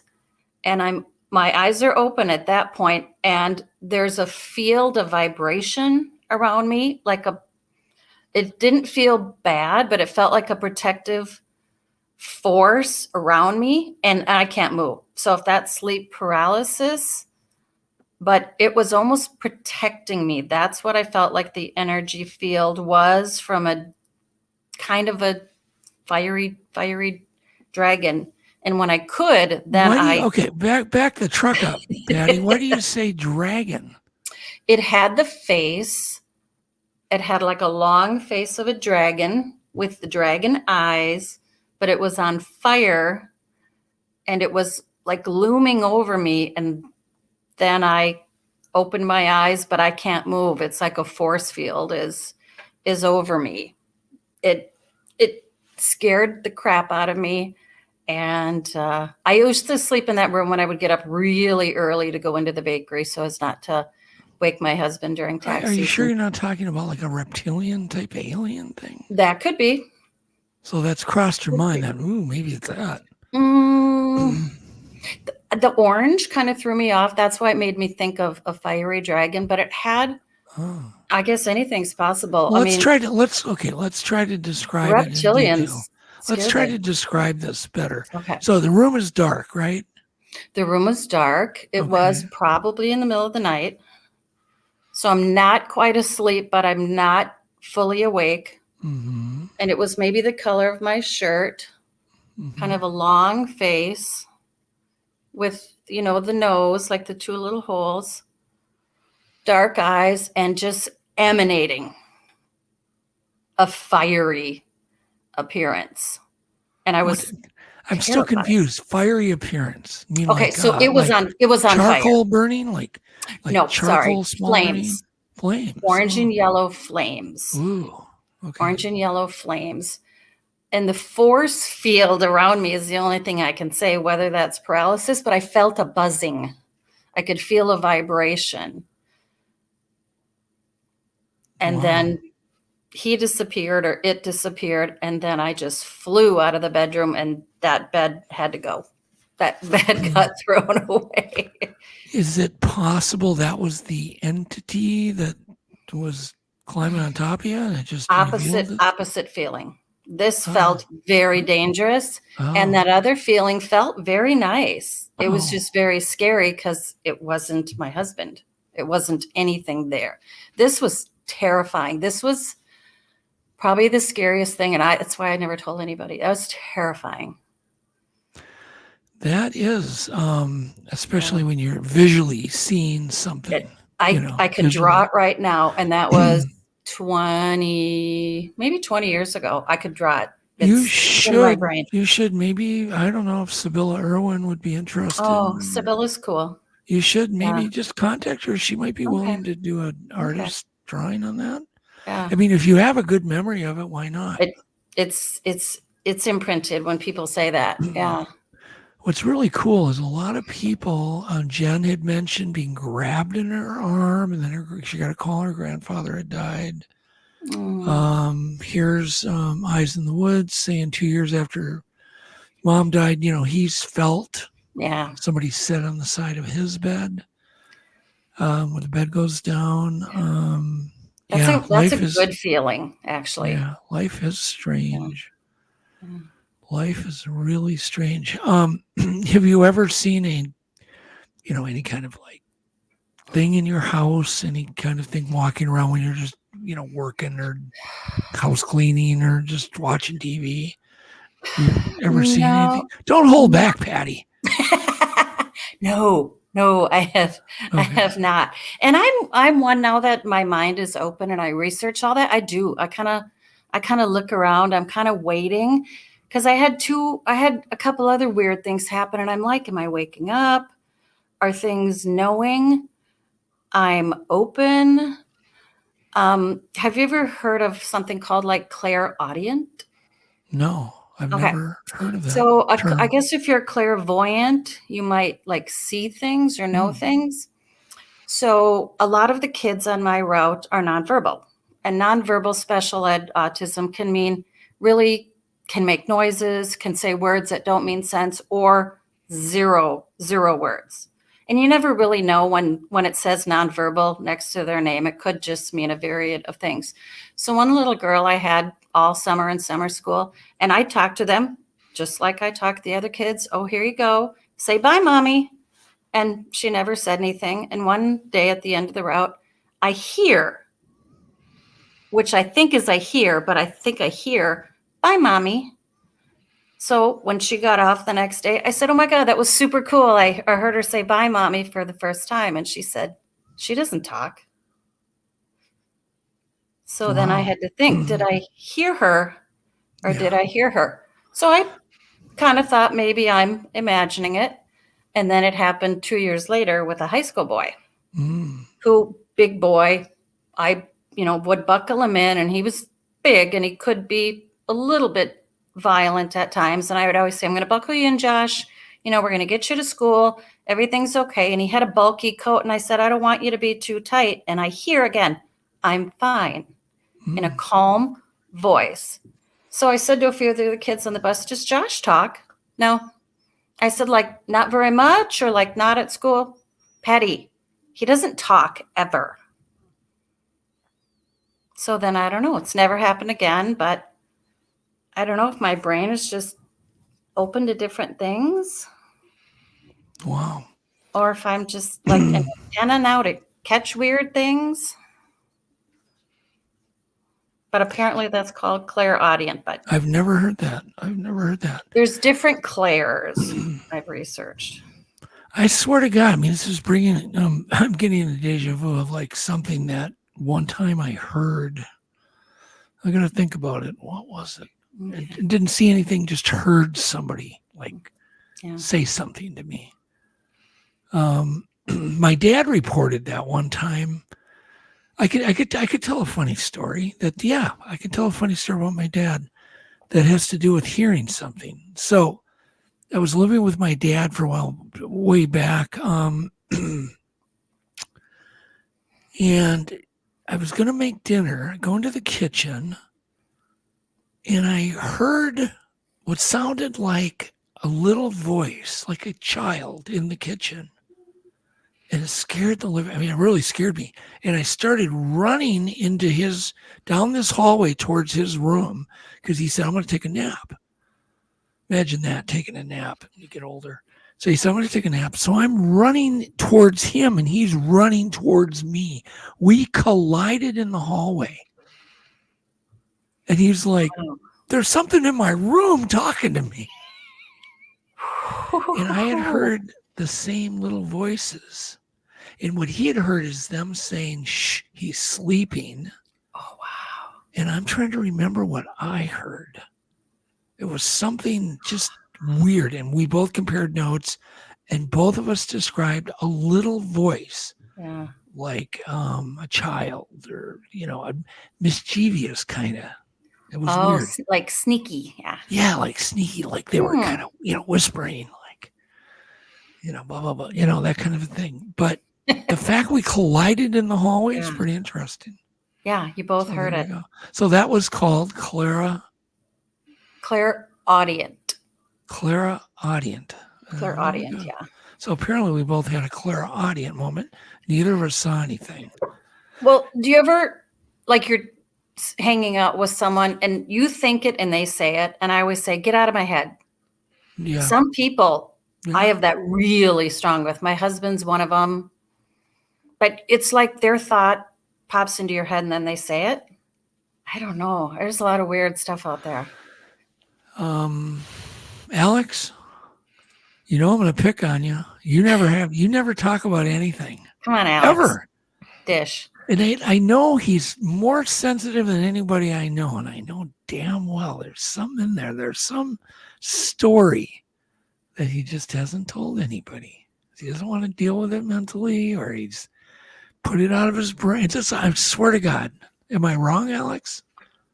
I mean, it's possible I'm blocking things out, but man, I feel like an anti-paranormal magnet. Like I hear all these interesting stories, but man, my life is boring. I think it's the right brain thing.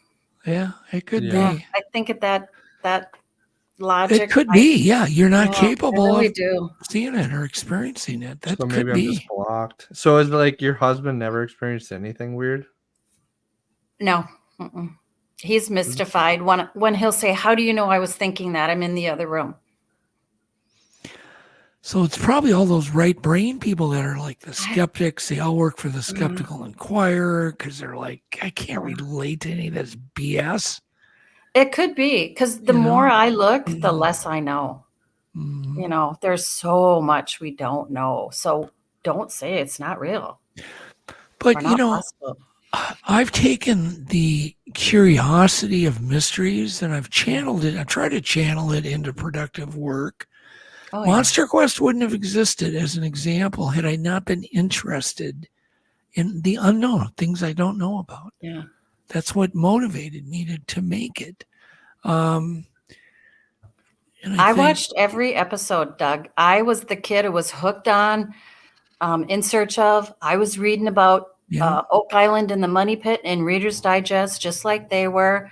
I think when you have a curious mind, it's restless. You have to do something, whether it's study, learn, produce. But don't you think maybe it's that curiosity that allows us?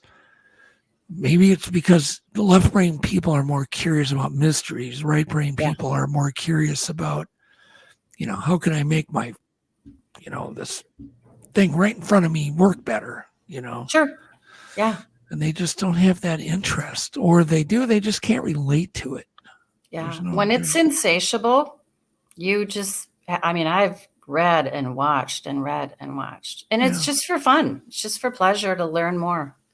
Do you remember Alex Blaine telling you a story of a house you lived in for a while when you guys were teens, of the dog that Blaine used to talk about it once in a while. Do you remember that?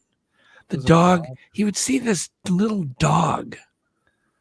Do you remember anything about that? I don't remember. So what happened? It was a little Well, dog? you would see this little dog, and I think he had talked to somebody had talked to the previous owners of the home, and they had that little dog that lived there, which was the first time it occurred to me, oh, maybe these aren't ghosts, they're patterns, you know? Yeah, I don't remember that. No memories? See, he blocked it out. I guess I'm just blocking everything. I think it's not intentional. It also could be it's not. Just another theory that right-brained people, I mean, we all have fear, but maybe that really terrifies right-brained people because it would screw up the world order, right? True. It would just mess everything up because 1 + 1 has to equal 2 all the time. You know, there's no way it can just 1 + 1 would equal 3 at some point. It would just blow them, and they can't deal with it. So, but in my world, 1 + 1 doesn't always equal 2. Yeah, I'm sure that's a lot of people. I mean, I'm honestly jealous. Like I said, you know, some of these fascinating experiences, you know, they must open your eye to a whole new world, you know? Yeah. Maybe next time around you get to be right brain. Maybe this is your left brain journey. Sometimes I feel like it's a prison. Yeah, but think of all the things, Alex, that have happened to me that I've had to deal with. You know, and that's true. That's little true. Things. It's not necessarily, you know, it's not a free bed of roses. Okay. No, for sure. You know, because this stuff does grind on you after a while. You're like, you know, you take all these little experiences. How about the teddy bear story? That was Do a good one. Do you want to hear a creepy teddy bear story? Yeah. Do you don't remember the teddy bear story, Alex? Was that where it moved? Well, yeah. Well, it did more than that. So when my oldest son was a young boy, I was, I hate to use the word babysitting because my son, but I was, you know, mom was gone and getting groceries. And so we're running around the house, got the lights turned low. He's on my back and I'm a horse. So he's riding the horse, right? And he's got his little cork gun and we're hunting. He's hunting bears. And we're sneaking around this kind of somewhat dark house. It's not dark, but it's just, you know, dimmed a little bit. And we go into the bedroom and there's this teddy bear leaning against the wall with one eye. And his aunt had given him that bear and it got in at a garage sale. God knows why he gave it to him. But it was just leaning against the wall. And we go up to it and he's like, I'm like, shoot it, get it. And he shoots, but he misses. His little cork misses. So we run away. We gallop around through the living room, in through the kitchen, which is isolated. There's no door between the kitchen and his room. And there's the teddy bear leaning against the dishwasher. Oh, Jesus. And I mean, whoosh, you just get, like your hair stands up on end. Even him at a young age, he got creeped out, and he was only 3 or 4. Wow. Even 3 or 4-year-olds know what's, supposed to be 1 and 1, Yeah. right? I grabbed the teddy bear, blamed it on the bear being haunted, grabbed the bear, unlocked the basement door, and just threw him down and locked him, deadbolted the door. Got up early in the morning because I wanted that thing out of the house. Got the teddy bear downstairs and drove it 20 miles away to a print shop and threw it in the dumpster. In their dumpster. Because I just didn't want anywhere near. Huh? Was it the bear, or was it an entity in your house? Yes. Was it somebody playing a joke on me? Yeah. But what was interesting? Here's what's interesting. Years later, as I became an adult, I started doing bear research. And I used cameras to unlock a lot of secrets of black bear behavior, which is one eye. So I always thought, was that kind of like a laugh, a joke from, it's like kind of a message, and I don't know. The whole thing was subliminal. weird. I think a lot of things come in our paths and we store it away, and we don't know when that's going to pop up. Yeah. So you can say, well, these stories are BS, but no, they're true. No, I don't think so. And me and my son have talked about, my other son, oldest son, have talked. I don't know if he wants to use his name, but we've talked about that story many times because it's stories like that. And I've had stories like that with Blaine, Alex's brother, all the time. We've had I'll bet you me and Blaine have had 50, 60, 70, 80, 90, 100 different things happen to us when we've been together. Alex? So Blaine has it. Blaine. Oh, yeah. See, Alex, don't feel bad. Not all. My siblings don't have it. Yeah. Isn't it weird? It seems to be drawn to certain people. Yeah. Although I think we could maybe, it'd be interesting to get you up somewhere where me and Blaine are. See, we'll attract it and you get to witness it. See, the thing is, I don't even dream for the most part. Oh, you don't? Really? And I don't say I don't dream, but I can't even, I struggle to remember my dreams. You know what I mean? Just anything. It's just, it okay. sucks. She's like, it's okay. You're okay. You don't know what you're missing, so that's okay. You don't know. Yeah. It's like, you know what it feels like? It feels like being colorblind. Yeah, that's true. Yeah, it's kind of something I always wait for the next shoe to drop. Do you ever have that feeling, Patty, where you're like, I wonder when the next paranormal thing's going to happen? And then nothing happens. I had something happen on the sofa that I love not long ago, and I'm like, dang, I thought I was good. That was a weird one. Do you want to hear that? Yeah. Okay. Sleeping on the couch because I don't know why. Couldn't sleep. Don't know what time of night, but I feel and in my mind, I see all these hands trying to grab me and coming closer, 5 or 6 people's hands. And out of my mouth, I loudly say, God, Dad, Jesus. And I wake up. I had to put my dad right in the middle of them. But it was as if there were hands trying to grab me.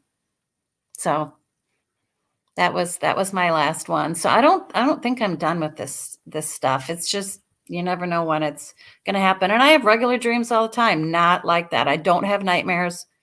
This weird stuff just pops up every once in a while. Yeah. And I haven't had anything weird happen in so long I can't even remember. But let's go. That shoe's going to drop. Yeah. I think it will. Something will happen. It catches you off guard completely every time. Every time. There's no every warning. Time. There's no wanting it. You're just going about your business, and then bam, there it is. Yep. Wake up call. Okay. Yep. I have another weird thing that both me and Yvette both saw. We were at a comedy, it was a Christmas movie comedy. The last place you'd expect to have a paranormal experience, right? At a movie theater, Right. and a bunch of other people during a comedy movie. So we're watching this movie. I'm just enjoying my popcorn. And there's this guy that keeps coming down the stairway and going out the door over and over and over and over again. And I'm starting to get a little irritated with this guy. Like, what is he doing? Because I think I'm on the aisle. And I'm not like, are you noticing this? And she's like, yeah, what the hell is going on? So I'm like, okay, I'm going to pay attention now. We're maybe into the movie like 40 minutes. So I'm starting to pay attention. And I'm timing this guy. It's every 6 minutes he comes down the stairs and he goes out. And I rubberneck my head. There is no exit or way for him to come in. How's he getting in? The seats slope upwards, right? There's no place for him to come in. So how does he keep going out over and over and over again? So I'm like paying attention to what he looks like. He's got a trucker's hat on and he's got sunglasses on. I didn't notice before. And they're like, what are those, Ray-Ban aviators? And he's holding a green bank deposit bag from Norwest Bank that's been out of business. I know that because they used to be my bank. Yeah. I used to make the deposits at Norwest Bank. Yeah. And they've been long out of business. And he's got a smirk on his face because I'm paying attention to this dude now. Oh. I'm timing him. I'm counting him. I'm really, Yvette's doing the same. We're all watching. And he just, every 6 minutes, he comes down the stairs and goes out. Okay. Well, I'm like, they got to be wondering what's going on inside the theater, too. If they're seeing him. But the guy's got this creepy smirk on his face. So finally, the movie lets out. We stand up. And the guy's right behind me. And I turn around, rubberneck. He's literally standing a foot from me. And he turns around and he smirks at me. He just gives me this smirk. And then we hurry up. We get we're out the door where the ticket takers, the ushers are standing. There's two of them. It's a teenage boy and a teenage girl. And I dart out in front of them and let this guy through. And we pull over. And I'm like, I tell these guys, keep your eye on this guy. And they're like, yeah, we've been watching him. And he disappeared right in front of all of us. He never went out the front door. He just disappeared. There's a curve at the White Bear Theater. And he walked around the curve, but there's no door. You have to go out the front door. The only way. We checked solid wall. And he never went out. So they were both freaked out too because they had noticed this guy kept coming in and then they weren't keeping track of him. Yeah. I'm like, well, what does he do? And they're like, we don't know. He just like disappears and then he comes out again. So I think it was a ghost and he was just doing something over and over again. He had to be a ghost. It didn't used to be a bank though, right? It wasn't. No, I don't think. No, I think it was a new, specifically built for the theater. And have you ever been to the White Bear Theater, Alex? I don't think I have. Not recently for sure. Okay. Anyhow, but he was right out of time. So I don't know if maybe he went to a movie there and then died or never made it to the back. I don't know what the hell was going on there. I don't know. Yes. I mean, there certainly wasn't trying to scare anybody because there was no way he could have pulled what he did. He went around that slight corner where he went out of sight. 4 of us are watching him intently. And that was the last of them. We never saw him again. Wouldn't you like to do something better in your afterlife than taunt people at the movie theater? Yeah, just walk down the stairs and walk out. Walk down the stairs and walk out. That was so weird. I'd love to get Yvette on to tell some of these stories, but she doesn't want to. She's like, yeah, I don't want to. She did go on Bobo. She was on Bobo and Cliff's show. And in the bonus thing, it told some stories, I think. Okay. That's cool. But it was audio only. Oh, okay.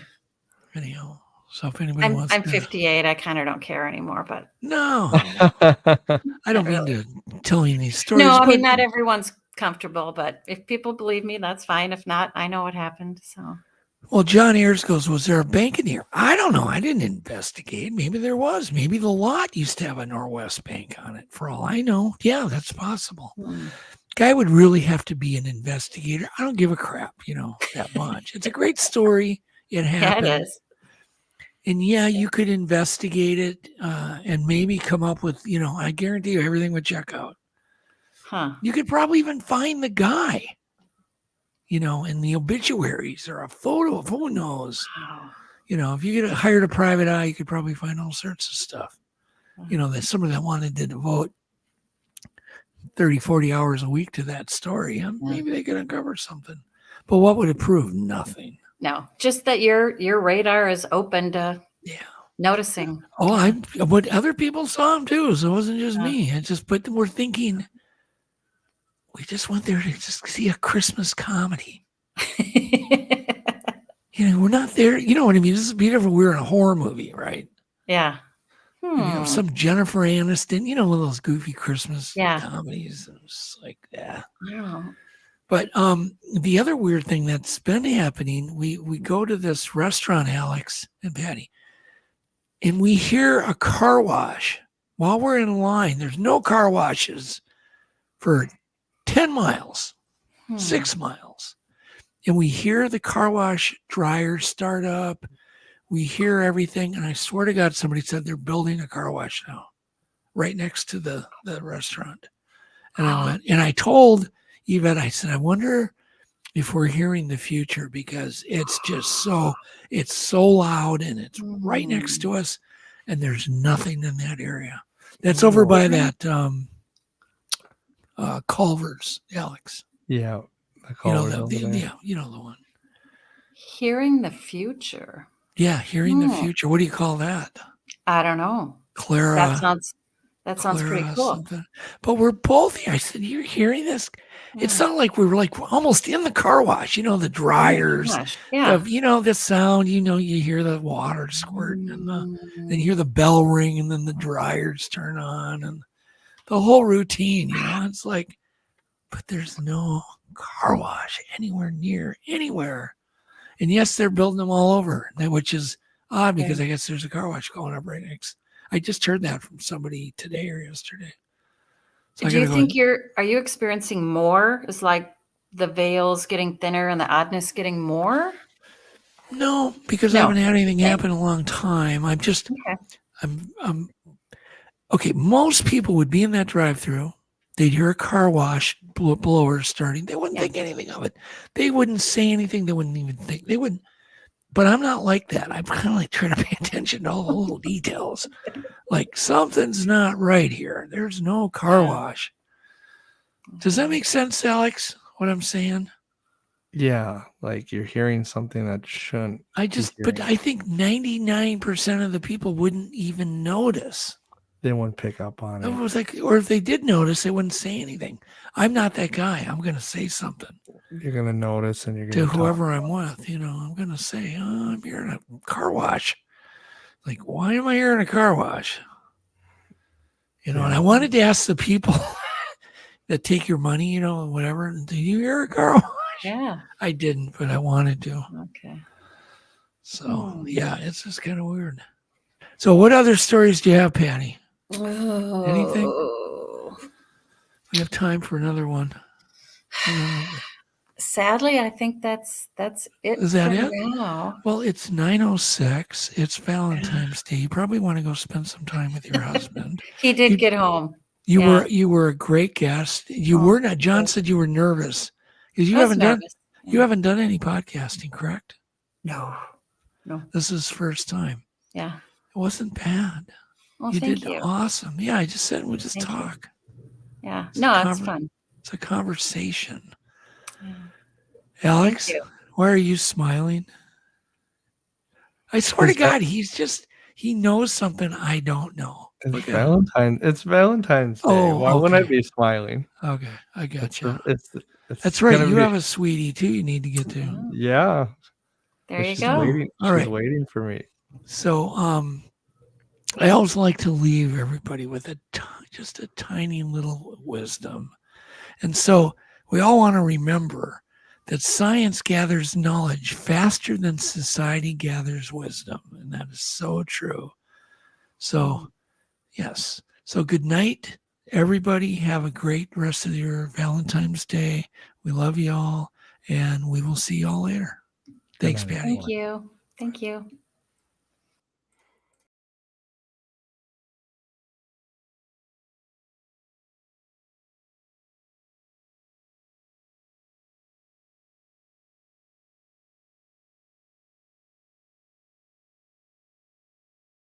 I call you up in the middle of the night. Been bothered by dreams, ain't feeling alright.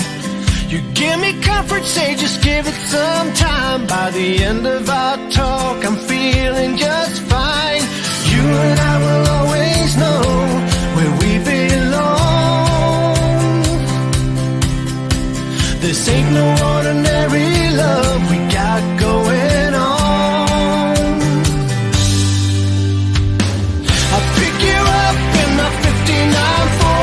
We head on down the road until we get bored.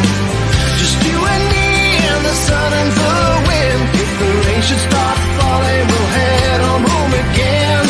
Everybody else can see where we belong. Oh, ain't no ordinary love we got going on. At the end of the world, together forever is one, and I'll wait. If ever you should be in doubt, and I'll pray they never can pull us apart, and I'll wait for the time when we'll be together every day. But I know if ever we'll be led astray, that I'll find my way back home to you again.